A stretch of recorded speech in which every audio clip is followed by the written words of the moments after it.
What's up, everyone? I am Rebecca, and you are watching Rebecca the Reseller. Thanks for joining me today for episode number 2 of my new series, Lessons Learned from My Favorite YouTubers. I am so excited to have one of my favorite YouTubers here today, Denali, or as you may know her, El Ducho or El Ducho Thrift, where she is everywhere. I'll give her a second just to kind of introduce herself and say hi to everyone, and then I'm going to share with you why she's one of my favorite YouTubers. Hi, Denali. Hi, Rebecca. Well, the feeling is mutual. You're one of my favorite YouTubers as well. So, mutual admiration there. Thank you. I'm Denali, El Ducho, as Rebecca said. I'm a full-time reseller on primarily eBay and Poshmark, and I've been reselling. I feel like now I get to start rounding up because this July will be 3 years full-time for me. So I feel like I'm close enough that I can start rounding that way. What month did you say? June? July of 2017. Yeah. Well, I'm June of 2016. And even though we're both reseller mom years, I feel like because you have an older son, my guy's still little. So my reseller mom years in which I measure everything run a little slower. Totally. I'm giving myself on that. and if I could go back, because my son is just about to be 9, if I could go back and have started reselling at after he was born, I wish I would have done that. Yeah. I wish the regret that I have, and I don't really like to have many, is if I had known about reselling in this whole online e-commerce world and that it was a thing before Geo, because I used to do extreme couponing and all of that. Like if I had put time into reselling that I did running around with all these idiot coupons, I would have had built my, empire, I know. had something, set in stone so that when he came along, I just kind of fit everything around the change rather than creating the wheel from scratch. But you live, you learn. I wouldn't have found reselling if it weren't for him, because I started selling his baby clothes. That's how I found out about it. And which I think a lot of moms, that's kind of like their entree into things. Yep, totally. Yeah, so I agree with you. Let's tell everyone just a couple things that I wanted to cover today. This series was really an opportunity for me to have like a deeper conversation with a handful of YouTubers that really have made an impact on me. I don't know how people feel if they're not a YouTuber, but they watch YouTube content. You have one relationship with the people that make an impact. They're there working with you when you're taking photos. You're getting tips and tricks from them along the way. You're finding those YouTubers that you can relate to on multiple levels. But then you're also someone that creates content as well. There's almost like a different perspective that you have from it too. And so it's nice because you can kind of then have a conversation, say, you know what, like you've impacted me this way, but I also want to dig a little deeper and ask you some more questions. Totally. And hopefully that will benefit, those that watch both our channels or happen to find out about us. And, clearly you have been doing YouTube a little bit longer than I have. An amazing following, an amazing community around you and follow your content, which is fantastic. And I think that's kind of one of the things that really has struck me is your ability to network and connect with so many people of so many walks of life within the reselling community. I feel like if there was I don't want to say miscongeniality, but like if there was an everybody's favorite reseller, like you would get it. Cause like you literally talk to everyone. It seems like you really, I don't know how much of an effort it is for you. We could talk about that, but it is noticed, at least by me, how much you do put yourself out there to have those conversations with different kinds of people. And I just think it's fantastic. And one, I'm in awe of how you fit it all in. We could talk about that, but two, how you put yourself out there to do that. Because what I find sometimes it's enough to resell and then make content, and then to try to coordinate schedules and kind of put yourself out there to have actual conversations with real live people. It's hard to do. So, I mean, that's, I have 3 main things. We'll talk about the first one. Like, what is your viewpoint on networking? Why do you do it? Did it just kind of happen that way? Or do you purposefully try to do it to get out there more? Or? Yeah, well, I know one thing, just like as a overarching answer to kind of what you were saying, when I first started out, and I'm sure you can relate to this, and I'm sure that people who are going to watch this video are going to relate to this possibly. When I first started reselling, there were people that had big followings that I reached out to, and maybe like through direct message on Instagram, and I never heard back from them. And I had questions for them. And while maybe my questions were, something I could Google, right? Which now I understand, like, just Google it, that sort of thing. Right. I also understand in general how meaningful it can be to get a response back from somebody. Yes.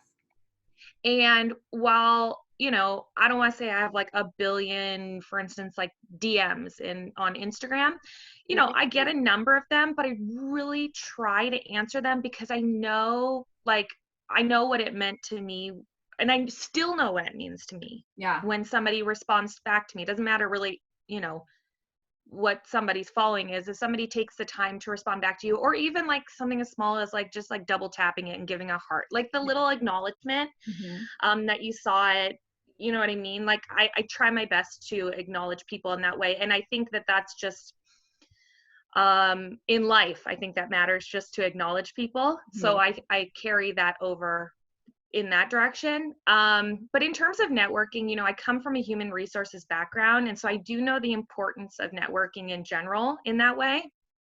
I do, I'm pretty transparent in saying that I'm an introvert by nature. I'm not really, and I think that we've talked about this, I feel like in the past. Well, I watched your show with Mogi Beth too, and you guys talked about it. I was kind of like with both of you, I'm like, give me a break. Like you're both have such great personalities and presence online, and you have such great insightful conversations. You're both so professional and you relate well to people that it's almost hard to believe. And that's kind of what if you haven't seen that video with the two of them, you need to. It was one of the best reseller conversations I've heard in a long time. It was great. I enjoyed it so much.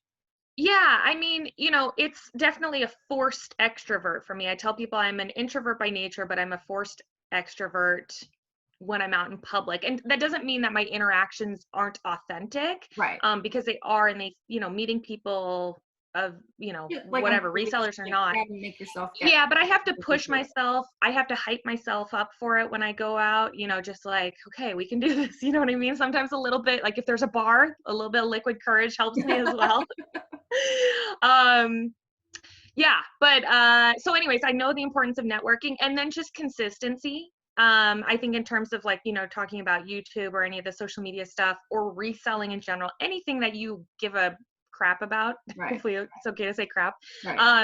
Anything you care about in life, you're gonna succeed when you consistently show up. And, I didn't go into depth about it yesterday, but I posted like a photo on Instagram, and I started it out saying, hey, like it was showing me with a bunch of packages, right? Everybody loves or hates a good package stack photo, right? So it's me with my packages, which I was excited about. But I said, this photo, basically I was saying this photo shows me today where I wish I was 3 years ago on day one. Yeah. Right. Because we all that's what I wanted 3 years ago, was just to be like, instantly have sales, instantly have a lot of sales and feel really secure about where I was. But that is not where you start. Nope. It's not where you start at all. Almost 4 years sometimes, we all have different journeys of different lengths and starts that no two journeys are the same, and therefore no two package pile photos are going to be the same. No, exactly. And so it's just like, showing up, consistency, all that stuff that's like, annoying to hear, but unfortunately is true. It's like when people say, oh, how do you lose weight? Diet and exercise. Well, unfortunately, that's kind of what it is in life. So I don't know if I answered your question. I gave a really big answer. You did. No. And like I said, I think that's great. And I think for people that watch that don't have a YouTube channel, that, we have that, or they have that one-sided relationship. And like I said, I have it with those that's why I'm so excited to do this particular series, because it's that opportunity we have been to talk before, but some of the people that I'd like to have on, I have not had the opportunity to talk with. And it's like, I feel like I'm your reseller friend. You don't know that I'm your reseller friend. No, I know we're reseller friends, Rebecca. Me for the last 2 years. And, and I think I have the idea to do a video coming up. Maybe you can even give some tips on like how you can show the YouTubers that are in your life your support, because I don't always think people know what are helpful things that you can do for a YouTuber that has perhaps given you really good business advice, or just was there as a reselling friend to you to keep you company while you're doing things. And that doesn't mean that you have to thank anyone or do anything, but if you or someone, you can heart their video or give it a thumbs up, and you can leave a comment, and all of these, you know, a whole list of things. And I think it's just a really interesting relationship that people have with watching their YouTubers, and then among, and to even put people in the Instagram community as well, because there are people with very large followings on Instagram that don't make YouTube videos, but they have a communication with their audience there, and they connect and do different giveaways together or whatever. So I think for people that don't have the content that they're putting out, and they're perhaps a follower of reseller content, do you have any thoughts or advice for how they could network amongst themselves if they weren't interested in putting themselves out there in like a YouTube way or something like that? Okay, so advice for connecting and networking with others who don't wish to create a YouTube channel or Instagram or something like that. Yeah, I mean, I think going to reseller related events is really important. So, you know, there's some low hanging fruit, which would be under normal circumstance would be going to like a Posh and Sip. Right. You know what I mean? There usually is one in everyone's area. You could probably drive within 30 minutes to an hour to find one. And then I tell people, I'm like, well, if there isn't one, then guess what? You get to be the person that hosts it. Yes. And it doesn't have to be, you know, you don't have to make it difficult, right? You can go have it at a Starbucks, or I've been to one at a Panera, and it was a lot of fun. Like the whole point is just to gather people together. It's not about, you know, and I've hosted a big one before, and I had lots of delicious food and pretty decorations, and it absolutely can be that. But it doesn't have to be that, because they're all just as fun. The whole point is just to get people together. So going to stuff like that, you know, when there was an eBay Open, going to eBay Open is a really great opportunity. Going to Posh Fest is a great opportunity. I mean, you know, if you're going to go with the intentions of going and meeting people, right? Like, you know, don't go there and then just sit at your table and don't talk to anybody. And then, yeah, I'm trying to think what else, because I think the next step would be to put yourself out there on Instagram a little bit more.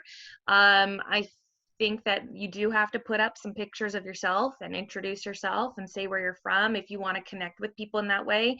You know, I know personally, like when I see Instagram pages that are just like filled with pictures of hanging items that they're selling, I don't really connect with that. That doesn't mean or do anything for me. But that's just me personally. I'm a people person. So I think that there's a difference with putting out a reseller focused Instagram and putting out a selling for buyers Instagram. And I record videos, but then they don't go up always in the order. So now I don't know if people have heard me say this, or I've just talked to myself about it. So I think recently I talked about having, you know, the difference between having a social media like as a reseller versus having one for your closet where you're posting things to potentially connect with buyers.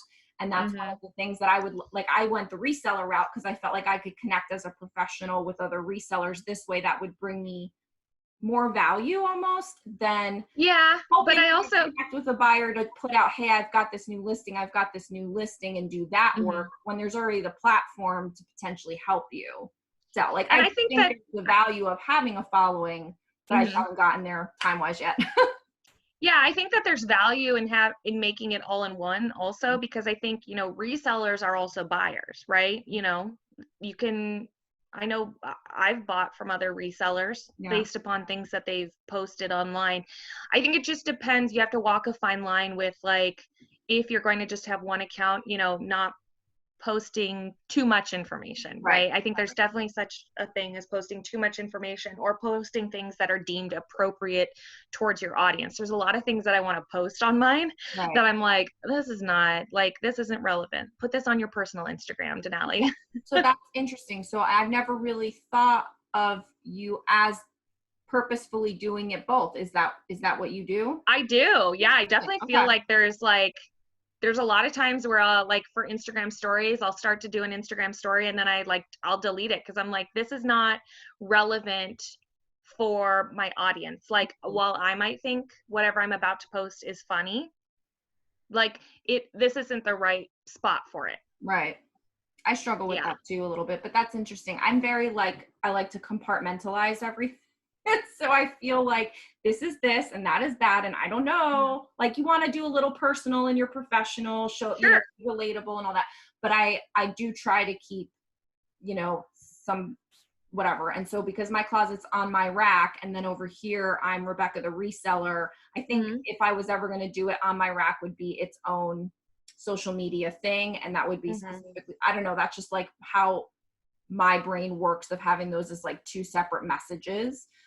So that's interesting. I never really thought about that for you. That and I do include like I do include personal stuff on my reseller Instagram. I maybe don't do it as much as I could, right? Like I'm just limiting myself in that way, I guess is what I mean. Right. Yeah. If everybody only knew all the things that were actually going on, they would be like, we're not following this girl.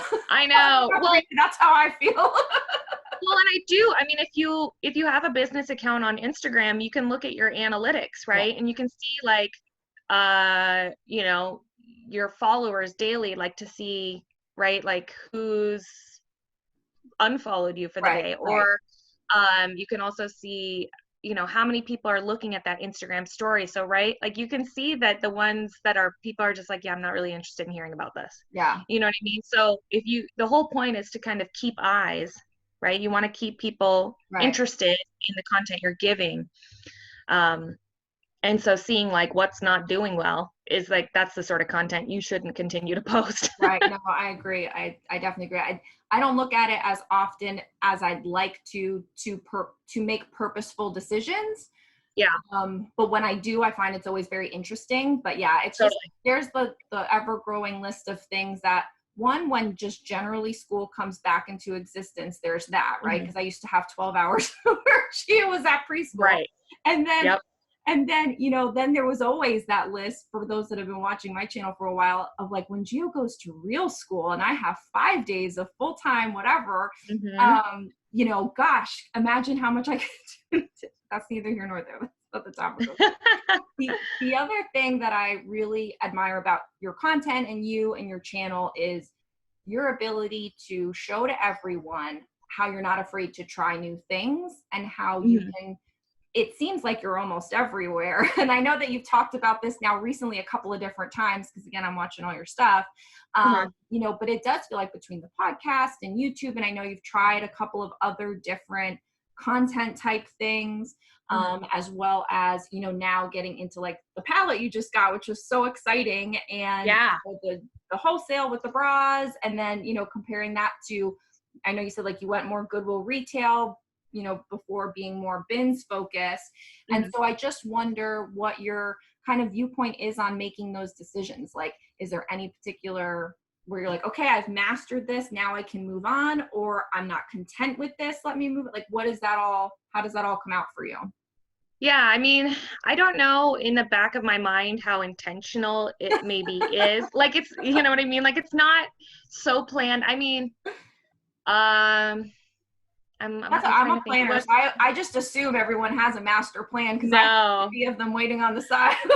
No, I guess you know, I talked about this, I don't know, recently on some sort of something where I said, you know, oh, I know what I talked about it in. I talked about it when I closed my office.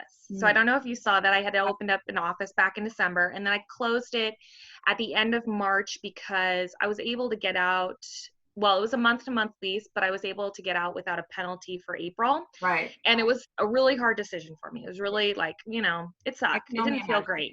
Yeah, it didn't feel great. I mean, not just the fact that I had to move everything out of my office, which didn't feel great, but what I said in the video was that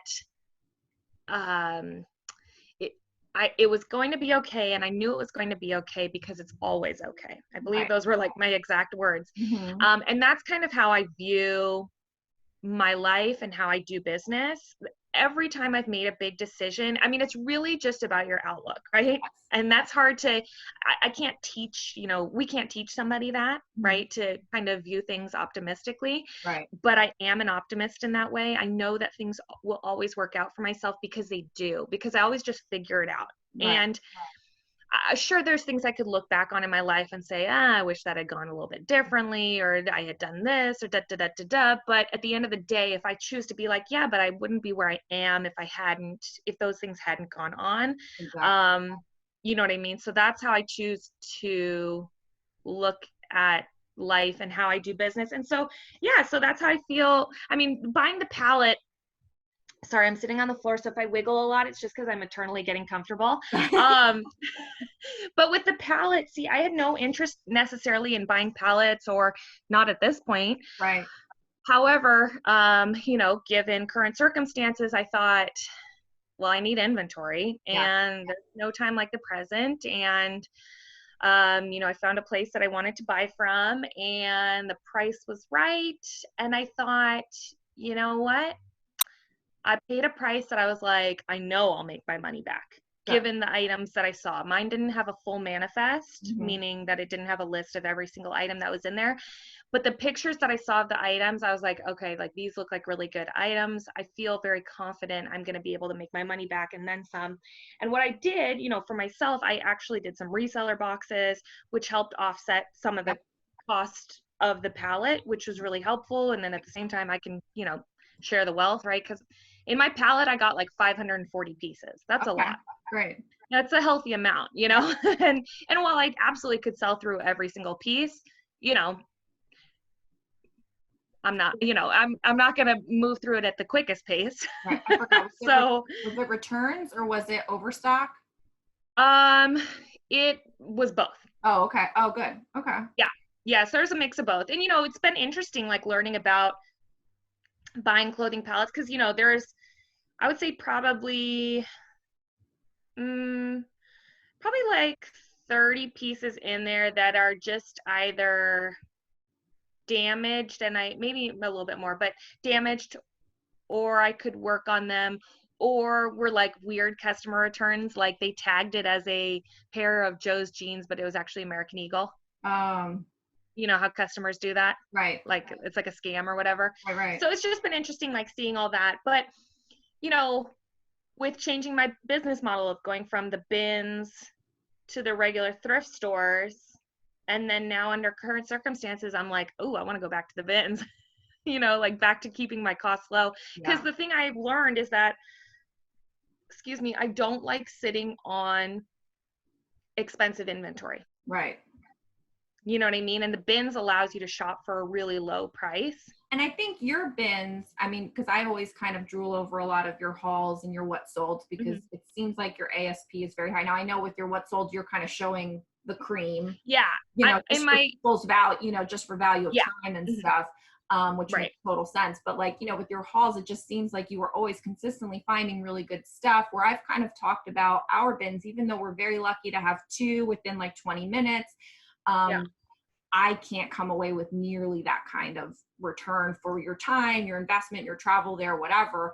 And so it's good to kind of keep things going and to always have that churn of items and bread and butter stuff, but it is hard to get that higher value that probably you were operating on with those more comfortable margins. But I could definitely see not wanting to sit on the higher end stuff either, because what the value is, but it doesn't do any Well, good until it sells.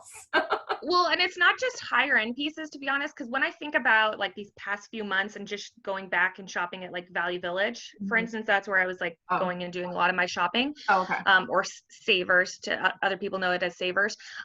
So when I was doing my shopping there, what I was finding is that it's just quicker, and maybe we'll say cleaner, Mhm. more sanitary, right, than the bins. It's just quicker to find good items to flip. Yeah. Now, I wasn't necessarily always finding like items that were going to, gross or net me over $100. I was finding a lot of like $50 items just really quickly.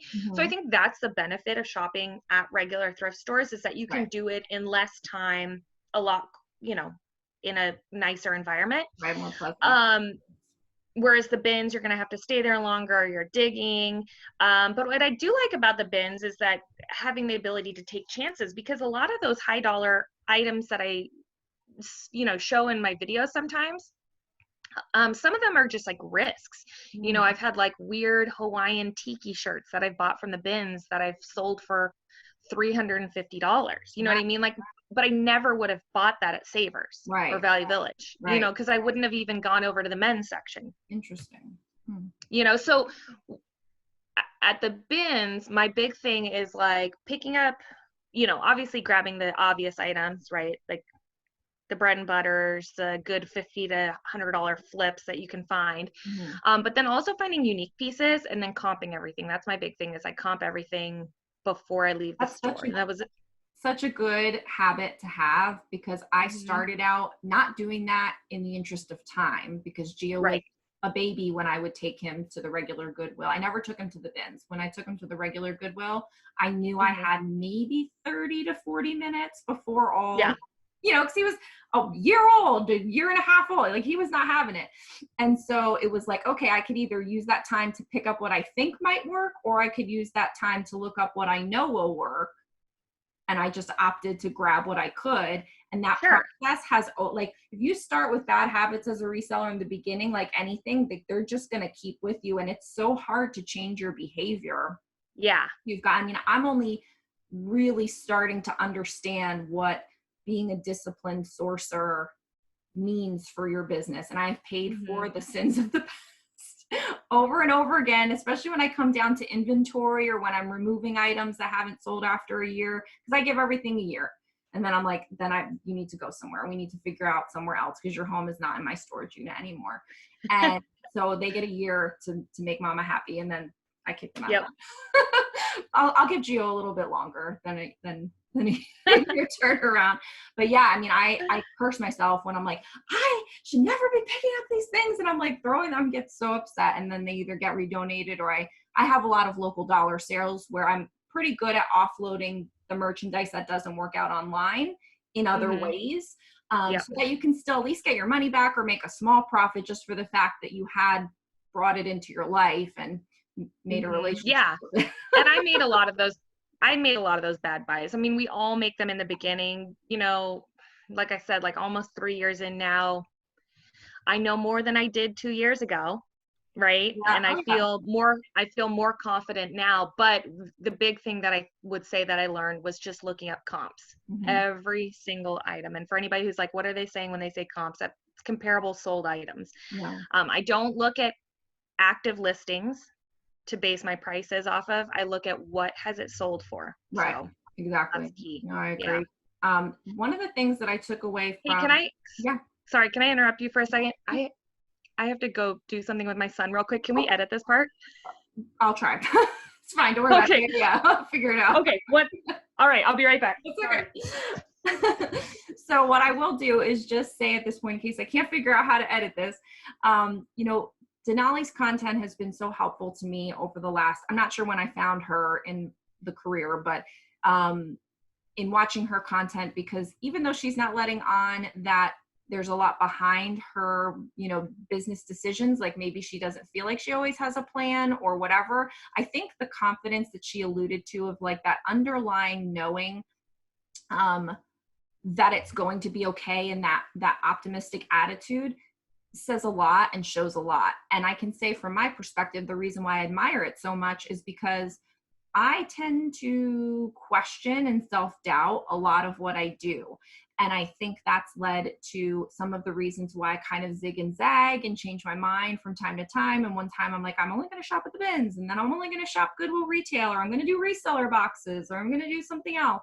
And so I'm really starting to, in this 2020 year, hone in on the basics and understand what my strengths are as a reseller and what my weaknesses are as a reseller and in this reselling business. And then obviously for me in the YouTube world as well.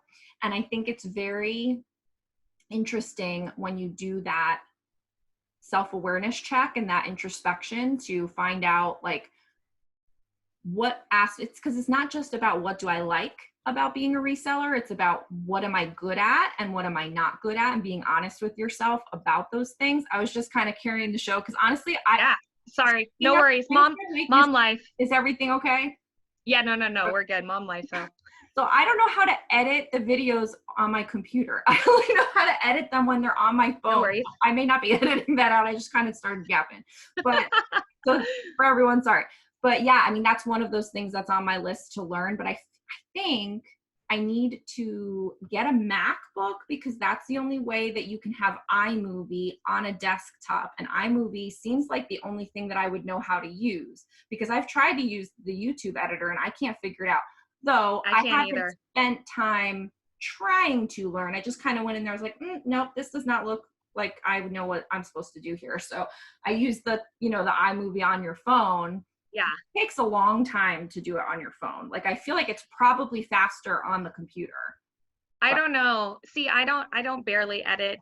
I barely edit my videos. I use an app that I'm not even going to necessarily recommend because it's just like, it's so like, it's just so basic, and there's probably a million other things that you could use. I don't probably the money I'm paying for it is probably not the best money spent. Yeah, I know. I actually either, because I don't even know how to use this stuff, so I'm gonna pay for it if I don't know how to use it. I know, and I'm a PC user, so you're a Mac user? No, I'm not. I'm a PC user, but I'm like, everybody talks about the Mac, and that's how you get iMovie. I know. I think I need to do it, but I don't want to. I know, exactly, and I like using a PC, but maybe it'll be one of those things like when we finally switch over, we'll be like, oh, duh, why didn't we do this before? Yeah, and the thing is, and like what I was saying too, like just to tie it in, like, that you're out there and you try different things and you put yourself out there in different ways, and I think that's amazing. Like, I think I've shared that on my channel. I may not be able to be in as many places as you are just due to time and my current stage in life and what have you, but I'm never afraid to try things, and that's one of the things that it's nice to see people portraying that on YouTube, to not be afraid to put something out there, whether it works or not. I tell all the time when I totally bombed something, because I'm a I'm tech challenged, but every time I learn, like now, to learn how to do a cutaway where you have yourself talking, but then I could show you a different picture right here for those that don't know. Like, when I learned that, it was like I did fusion or something, like some amazing, like cured cancer, amazing feat, because I was like, yeah, what can I do? Yeah. Oh, like, this is amazing. Like, like, I can't tell you. Yeah. I love the triumph of identifying a challenge and a problem, putting it all behind it, and then coming out knowing whatever it is. There's nothing more fulfilling than that. And I think that's why I do like this reselling business, because it is kind of like you constantly have to figure out how to figure it out. Like, I don't know if I'll ever get to the point where I'm a successful reseller, because I'm always going to be figuring out new ways to figure out what a successful reseller, like whether it's having a $50 ASP, I'm going to want a $100 ASP or what, like, constantly wanting to level up yourself if you're a person that seeks that kind of challenge. Are you that? Yeah, I mean, I think that, well, there's two things I wanted to say. So coming back to that. I keep talking. No, that's okay. No. You're just like spurring my brain and making me think of different things. I mean, one thing, just saying that it's funny. I've had a few people say to me, in the past, similar to what you just said about like me kind of being in a lot of places. And I tell people, I go, don't come to me for work-life balance. Yeah. I know nothing about it, unfortunately, because my work is my life and I have no balance. So that's my work-life balance, I'm working my business all the time, but I do enjoy it. So that doesn't mean I don't get tired of it sometimes. Right. Does that make sense? Like, I enjoy the work that I'm doing. Absolutely. And in some ways I feel like I'm making up for lost time, because I feel like, gosh, why didn't I do this earlier in my life? You know what I mean? So,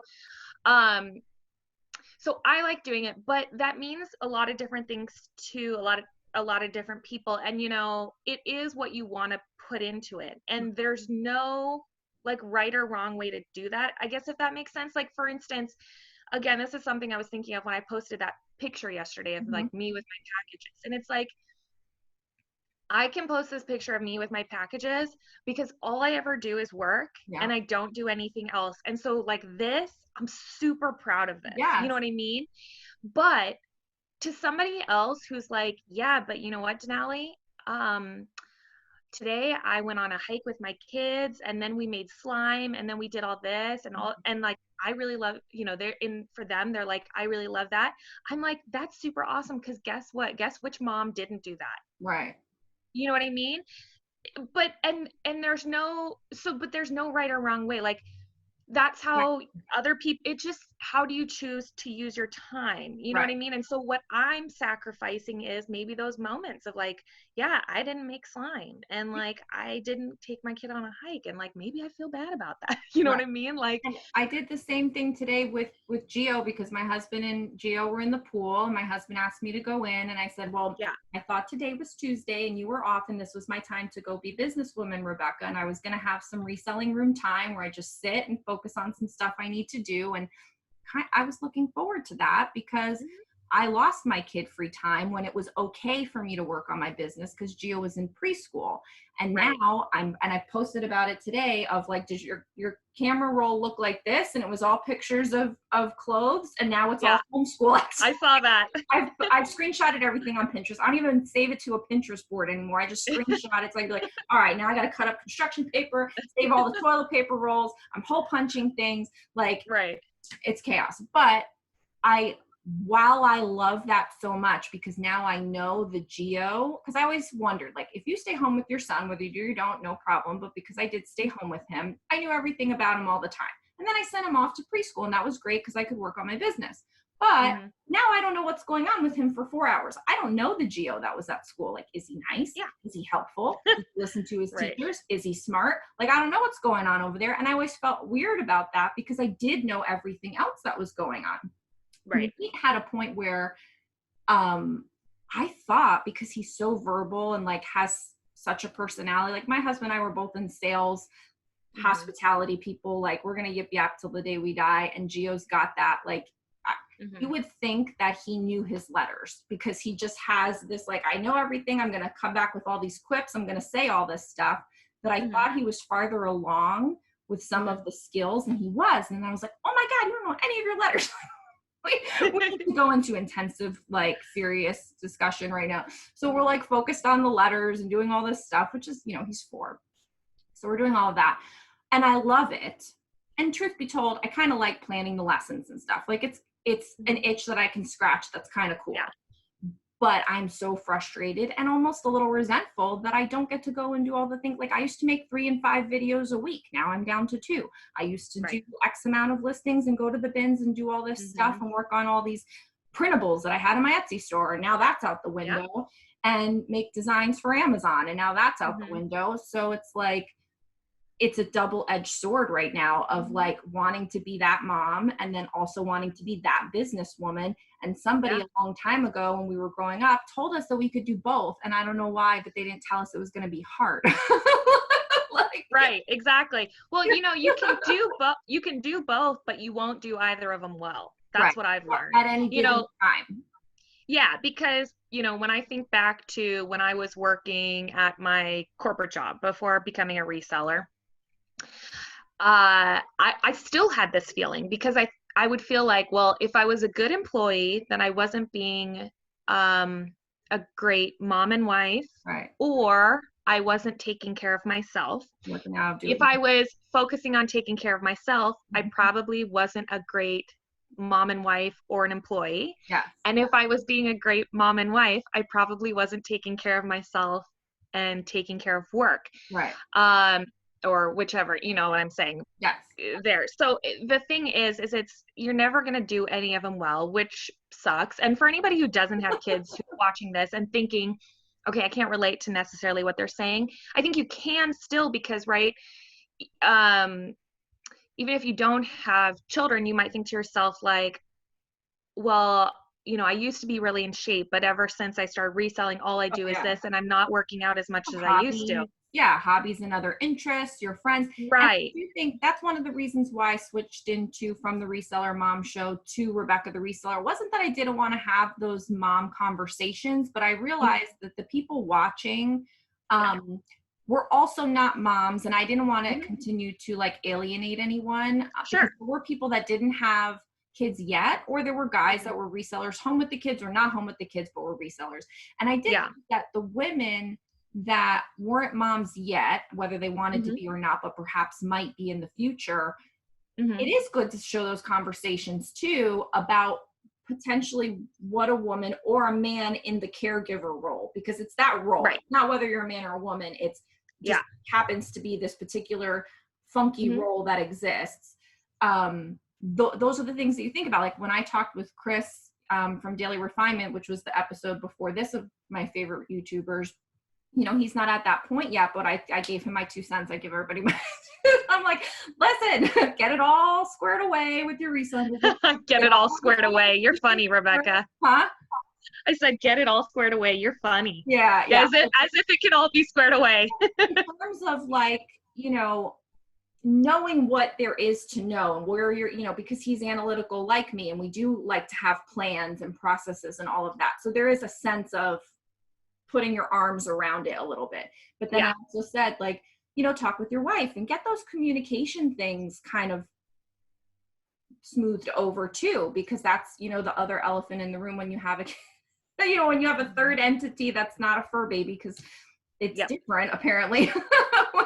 You know, when you're talking in, you know, those conversations you can't have because you don't want to have them in front of your kid, like apparently sometimes related to reselling, you know, in our world, it's like, why do you have to go and work on your business? Because that makes me fulfilled as a person.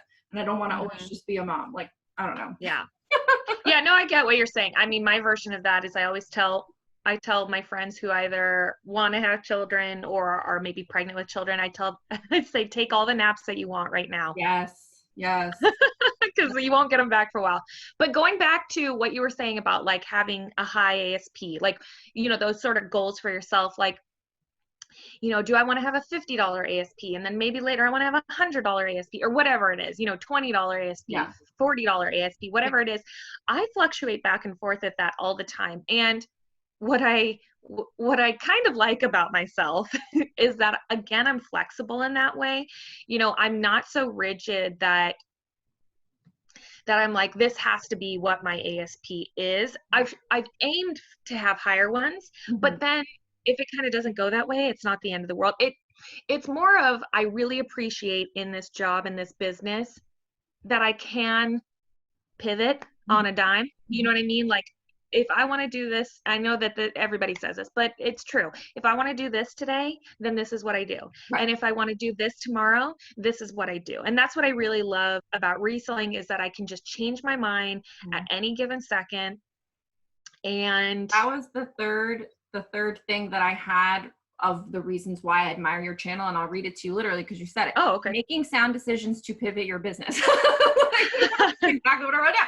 Like, you know, and that's why I like because I know exactly what I'm getting when I watch your channel. Someone who is professional, because you were coming from the corporate world. You've got, you know, that HR background where you're always going to be professional. And also what I've noticed is, compared to me, who's a little uppity, and I'm not flighty because I commit. When I commit, I'm in, but you're very calm. You have a calming way that you talk about what you're doing, because you're set in the decisions that you make, probably because you know that I could go this way or I could go this way, and I'm fine with that. And whatever I choose to do is this or this. Whereas someone like me, who is a little more planner, rigid that way, it's like, I need to figure out the 50 ASP. Well, right now it's 20 for me. So I'm like, you know, trying to master the 20, and only till I master the 20 can I go to the 50.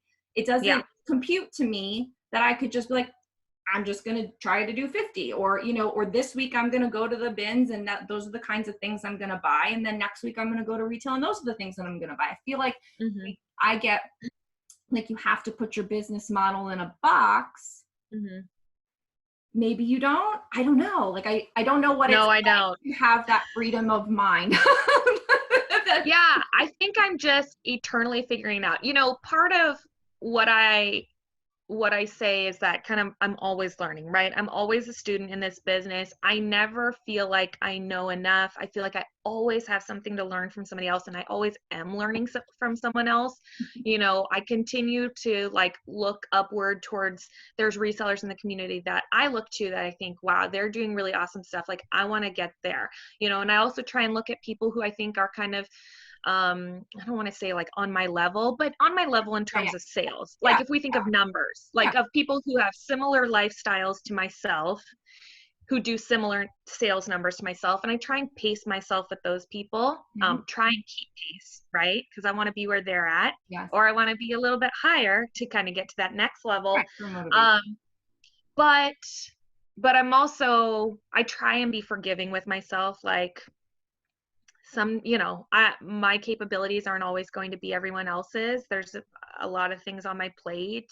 You know, I have a kid or I have a whatever, you know, there's just going to be different factors that come into play.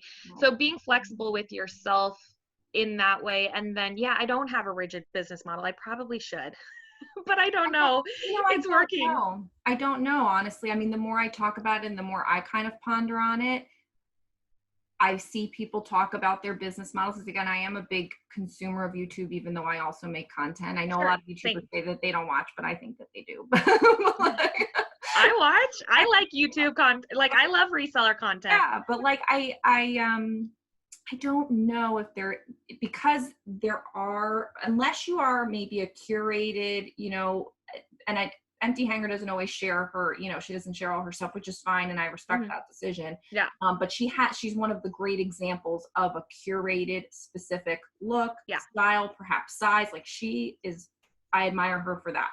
Yeah, Maybe definitely. they, you know, shout out, maybe I can get her on the show. But yeah, you had her on your podcast. It was great. But like, you know, maybe in that realm, because it is kind of specific, you're trying to create a look and a box and an aesthetic, you could have a particular Mhm. business model that goes along with it. But if you're a general store and you're generally Mhm. buying everything and you generally have it there for everyone, and I don't mind who I sell to and what size it is or Mhm. whatever, Yeah. I don't know that you need it. As long as your numbers Yeah. work out at the end of the day and you're managing your Mhm. numbers and you know what your numbers are, I think that is I probably, think there's, you know, there's value in both. It really just depends on what you want to do, right? Because if we think about Empty Hanger, Jenna, you know, Jenna has curated a specific style and it's based upon her own style, right? Like she sells items that she herself would wear or that she likes. right. Um, like Southwestern style or bohemian. She does a lot of t-shirts. She's known for t-shirts, you know what I Right. mean? So I think she's done a great job with that, and you know where to find her, right? She's Absolutely. on Poshmark, so people know where to find her. And I think that that's really awesome. For me, it just wouldn't work. Like I sell men's, women's, children. Right. I'll sell things from my house. It just, for me, it doesn't work in that way. Me too. And I don't necessarily think, you know, for her, a lot of the people who follow her probably on Instagram or YouTube, they buy from her because they really like her, and which they should. Jenna's awesome. She's a Yeah. cool person, you know what I mean? Um, but for me, you know, when I think of like my social media, I don't necessarily think people are consuming my content because they're like, I want to buy what Denali has. Mm.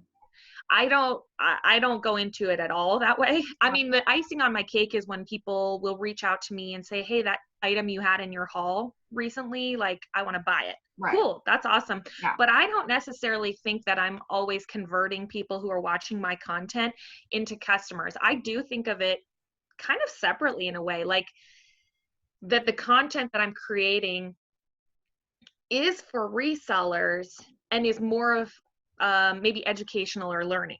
Mm-hmm. Mm.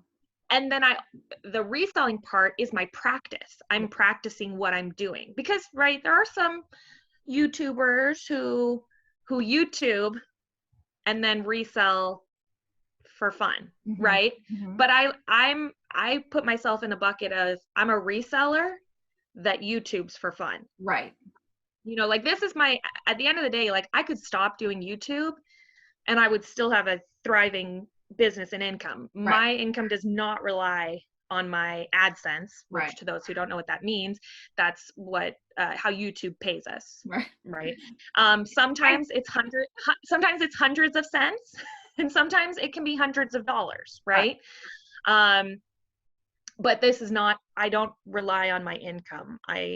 If anything, I'm a big advocate of being, multi streams of income. Right. And even at the end of the day, for all of those, reselling is still the largest portion of my pie. And for me personally, it's really important for it to be the largest piece of my pie, because I do want to practice what I'm preaching to people. That is really important to me. Right. That I'm not giving willy-nilly advice to people. Yeah. So No, I agree. And I think, someday I will see the day where my YouTube AdSense adds up to hundreds of dollars of cents. Right now it's hit over 101 times so far, but I'm still, ooh, that's exciting.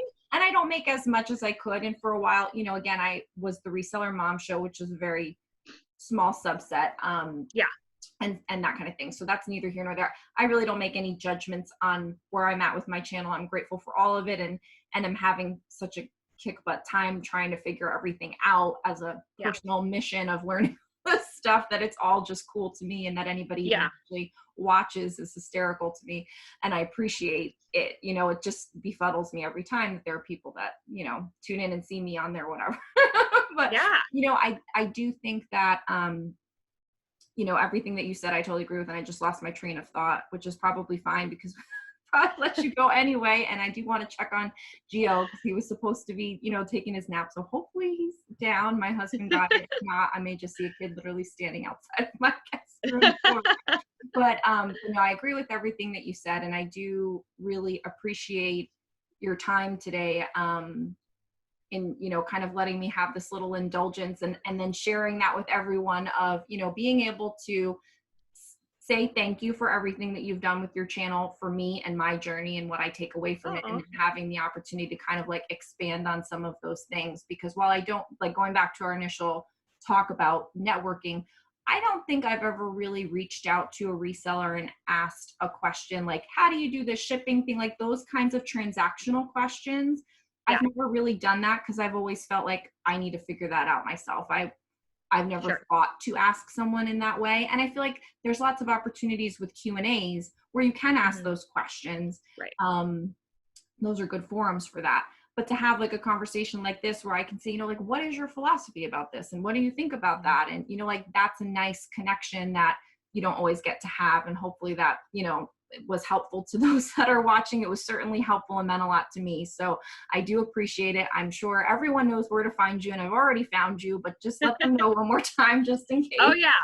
Well, thank you again for having me on. I so appreciate it. This is the second time you've asked me to be on your channel, which I'm just so delighted at the opportunity. So thank you for that, Rebecca. You can find me on my YouTube channel. I think if you just type in El Ducho, and then I'm El Ducho Thrift on Instagram. And then I do have a podcast. So if you haven't heard about it and you like to listen to podcasts, it's called Flip the Script. And I'd love to have you on as a guest, Rebecca. I know if you'd be interested. Sure. You know what? Okay, cool. We can talk about that more later. Yeah, I would love to. I think, being a guest and being the interviewer is such a totally different thing. And it's so, like, you just get to have fun as a guest, where I feel like when you're an interviewer, you just got to make sure everything's going, and like you don't want to lose your train of thought, and want to make sure it's interesting and all this stuff. And your guests are just like answering, and it's fun. So yes, I would love to do that. Fabulous. Thank Awesome. you so much for being on. Again, for those that are watching, thank you so much for joining. If you like this video, please go ahead and give it a thumbs up. Subscribe on your way out so we can hang out again, and leave me a comment down below, because I read and respond to them all. We will see you in the next one. Bye. Button.